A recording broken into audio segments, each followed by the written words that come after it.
Alfa. Saya aslinya dari Medan, Indonesia. Sebelumnya saya di New York.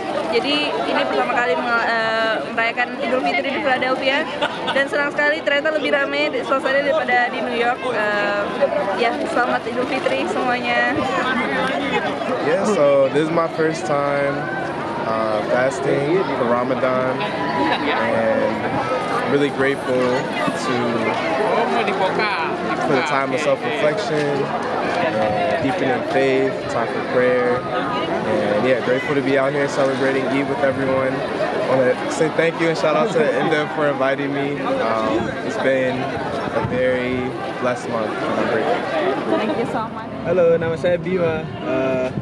Menurut saya suasana yang saya kangenin di Indo tuh ini ya lebih dekat sama orang-orang yang di sekitar gitu lah, kayak saling tahu gitu, saling kenal, terus ya THR kayak sesudah sholat gitu kita silaturahmi sama tetangga, keluarga. Ya yang saya kangenin itu dari yang di Indonesia yang nggak ada di sini gitu. Kalau di sini kan kayak lebih ke Amerikanis gitu lah, kayak lebih sendiri-sendiri gitu, nggak kayak di Indo gitu, saling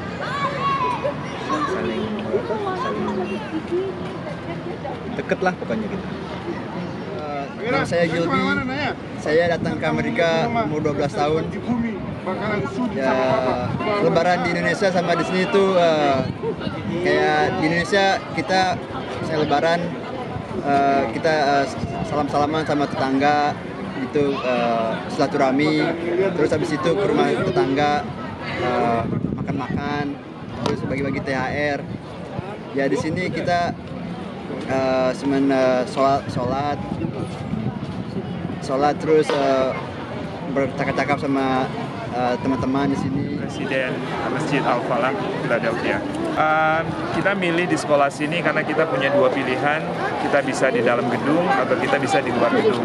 Dan alhamdulillah cuacanya ya dingin tapi nggak terlalu dingin ya, jadi kita lebih milih di luar sekarang.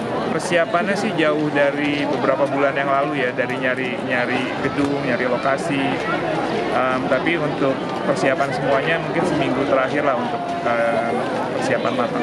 Kendala nggak ada sih, kendala utamanya cuma nyari gedung aja sih dulu awalnya, karena kita udah terbiasa kan tiap tahun ngadain, jadi semua orang udah tahu tugas masing-masing, jadi nggak terlalu lagi harus koordinasi. Kalau ngelihat sih kayak mungkin 400-500an orang gitu ya, insya Allah. Terima kasih. Ya, sama-sama. Pada kesempatan ini juga saya sebagai Ketua Board Masjid Al-Falah dari komunitas Indonesian Community of Philadelphia menyampaikan terima kasih yang tak terhingga kepada para jamaah, terutama ibu-ibu Al-Falah yang selama sebulan ini tidak ada capeknya ya menyediakan iftar untuk para jamaah yang kebetulan memang bukan hanya dari komunitas Indonesia, dari komunitas Muslim yang lain yang tinggal di sekitar Al-Falah. Dan setiap hari kurang lebih 100 orang kita punya tamu untuk iftar setiap harinya, dan alhamdulillah tim dapurnya Al-Falah itu tanpa letih setiap harinya menyediakan buka puasa. Begitu juga dengan persiapan konsumsi untuk Idul Fitri ini. Jadi jagoan ibu-ibu Al-Falah juga yang telah membantu untuk make sure bahwa untuk konsumsi semuanya tertangani dengan baik. Dan tentu saja ini semua berkat dukungan dari seluruh jamaah Al-Falah, baik secara finansial selama ini mensupport terlaksananya iftar dan konsumsi untuk buka puasa, maupun kesediaan waktu dan tenaga mereka untuk membantu pelaksanaan iftar dan pelaksanaan salat hari raya Idul Fitri ini.